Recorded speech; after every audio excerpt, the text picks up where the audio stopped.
मी मृण्मयी दीपक पाटणकर, इयत्ता 8वी, सांगली येथील रहिवासी आहे. मी आपल्यासमोर गट क्रमांक 1 मधून होय मी पण सावरकर हा विषय मांडत आहे. हे मातृभूमी तुझला मन वाही येले, वक्तृत्व वाग्विभव ही तुझ अर्पी येले. तू तेची अर्पिली नवी कविता रसाला, लेखाप्रती विषय तू चानन्य झाला. असं ज्यांनी लिहिलं आणि आपलं अवघं आयुष्य मातृभूमीच्या स्वातंत्र्यासाठी अर्पण केलं, त्या स्वातंत्र्यवीर सावरकरांच्या तेजाचा ओजाचा एक अंश माझ्यामध्ये यावा असं मला वाटतं.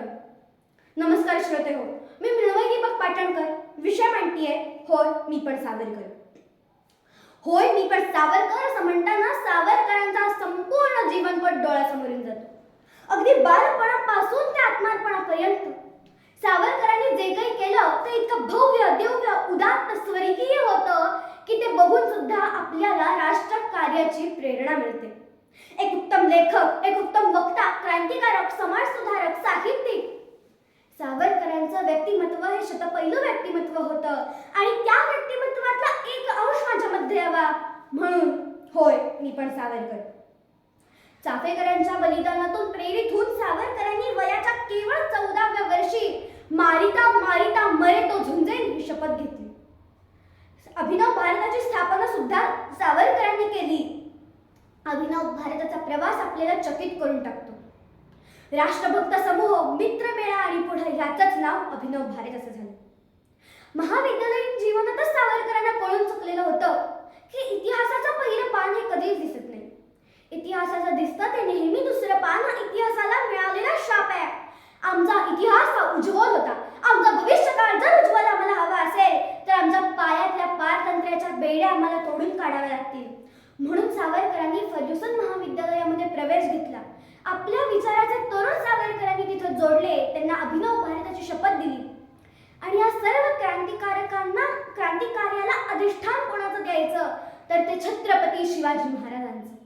म्हणून दे मंत्र पुन्हा तो दिले समर्थे तुझ जा, हे आर्त सावरकरांनी आपल्या आरतीतून शिवाजी महाराजांपर्यंत घेऊन भिडवलं. महामंत्र आहे नवे शब्द साधा, जयाच्या स्मृतीने जळे मुलांच्या बाधा.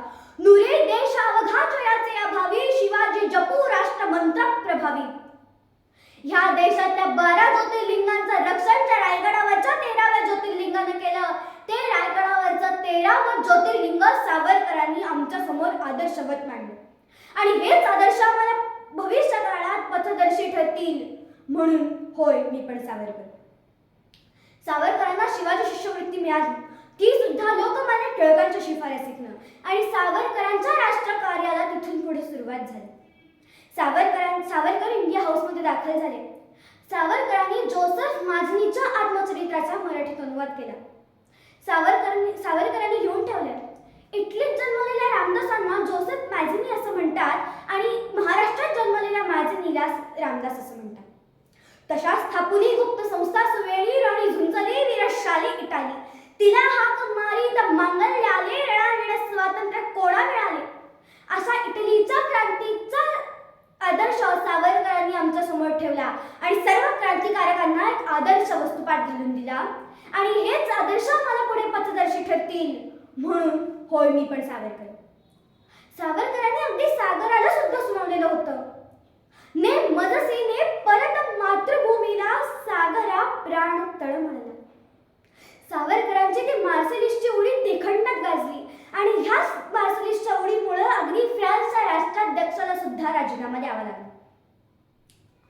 सावरकरांनी ह्या सर्व हालापेष्टा सोसताना सुद्धा कमलासारखा महाकाव्य लिहिलं आणि या सावरकरांच्या तेजाचा ओजाचा एक अंश माझ्यामध्ये यावा म्हणून मला असं वाटतं होय मी पण सावरकर. सावरकरांनी नेहमी आमच्या मनामध्ये आमच्या इतिहासाचा आत्मगौरव जागा केला. सावरकर म्हणत असत, लंडनमध्ये मुलांना एक गीत शिकवलं जातं, तर तसं म्हणलंय, तुम्ही स्वतःबद्दल फार अभिमानी असलं पाहिजे कारण तुमच्या पाठीमागं 400 वर्षांचा इतिहास उभा आहे. सावरकर म्हणत, मग आम्ही हिंदूंनी स्वतःला काय म्हणावं? आमच्या हिंदूंचा इतिहास, आमच्या हिंदुस्थानचा इतिहास हा शतकांच्या आणि सहस्त्रकांच्या मापामध्ये मोजताच येत नाही. त्यासाठी युगांची आणि कल्पांची मापं वापरावी लागतात आणि आश्चर्याने विचारावं लागतं. रघुपते हे गतोत्तर कोसला यदुपते गतोत्तर मथुरापुरी. आमची कालगणना ही किमान युधिष्ठिर शका एवढी पाठीमाग आहे. आमच्या देशाचा आत्मगौरव आमच्यामध्ये जागे करणारे सावरकर मला नेहमी श्रेष्ठ वाटतात. म्हणून होय मी पण सावरकर. सावरकरांनी माफी मागितली की माफी मागितली नाही हा मोठा संशोधनाचाच विषय. परंतु मला यातून एवढंच सांगायचं आहे की शत्रूला नेहमी युद्धात फसवायचं असतं. कधीही शत्रूशी खरं बोलायचं नसतं. परंतु ह्या देशामध्ये गेली अनेक वर्ष शत्रूशी खरं बोलत आले आणि स्वकीयांना नेहमी फसवत आले. अशा लोकांना सावरकरांच्या राजकारणाचं धर्मकारणाचं मर्म कधीच कळणार नाही. सावरकर जर ह्या दृष्टिकोनातून माफी मागितली असेल तर ते आमची कृष्णापासून चालत आलेली नीती आहे की नेहमी प्रसंगी शत्रूला युद्धात गाफील ठेवून पुन्हा हातात शस्त्र घेणाऱ्या सावरकरांचं तत्वज्ञान आम्हाला नेहमी भूषणावं आहे. म्हणून होय मी पण सावरकर. सावरकरांनी आमचा इतिहास हा कधीच विस्मृतीत जाऊ दिला नाही. ज्यावेळी आमच्या देशाला खंडित स्वातंत्र्य मिळालं त्यावेळी आमची सर्व पुण्यभूमी विसरायचा आग्रह आम्हाला केला गेला. त्यावेळी सावरकर म्हणालेले होते, आमच्या साऱ्या सलीला मुक्त झाल्या पण आमची सिंधू कुठं दिसत नाही. हे पुण्य सलिले सरिते सरयो सिंधू. उभा हिंदुस्थान जरी तुला विसरला तरी हा महाराष्ट्र पुन्हा पेटून उठून तुला मुक्त केल्याशिवाय राहणार नाही. हे सांगणारे सावरकर नेहमी मला श्रेष्ठ वाटतात. म्हणून होय मी पण सावरकर. आणि ह्या सावरकरांवर कितीही चिखलफेक झाली तरी मीच नव्हे तर माझ्यासारखे 100 सावरकर उठून प्रत्युत्तर देण्यासाठी उभे राहतील. होय मी पण सावरकर.